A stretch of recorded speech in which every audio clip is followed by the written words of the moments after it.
আমাদের রাজনৈতিক দলগুলো যারা অংশগ্রহণ করছে আমার মনে হয় তারা মাঠ লেভেলে তাদের ভোট কালেকশনের জন্য চেষ্টা করছে। বিশেষ করে বাংলাদেশ জামাত ইসলামী আমরা অনেক আগে থেকেই আমরা মাঠে ময়দানে আছি। বিশেষ করে আমাদের দলের ভিতরে তো কোনো দলীয় কন্দল নাই, কোনো হানাহানি নাই, কোনো কথা নাই। যাকেই প্রার্থী দেওয়া হয় তার পক্ষেই মাঠে ময়দানে ভূমিকা পালন করে। জামাত ইসলামী আমাদের 2 নম্বর আসনে এমবি বাকের আছেন, আর 1 নম্বর আসনে আব্দুল মতিন ভাই আছেন।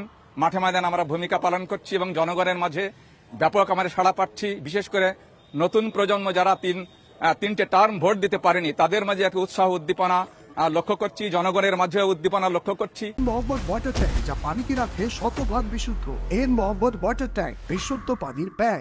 অর্থাৎ জনগণ এখন দীর্ঘ 15 বছর ভোট না দেওয়ার কারণে, না দিতে পারার কারণে এখন তারা উন্মুখ হয়ে আছে যে আমরা আমাদের পছন্দের প্রার্থীকে, আমরা আমাদের ভালোবাসার প্রার্থীকে, ভালোবাসার প্রতীককে আমরা ভোট দেব। যেই পরিবেশ যদি ভালো থাকে, জামাত ইসলামী বাংলাদেশ যে +3 দিয়েছে মতিন ভাইকে, দাঁড়িপাল্লা মার্কায় ইনশাআল্লাহ জনগণের ব্যাপক ভোটের ব্যবধানে বিজয় হবে বলে আমি মনে করি।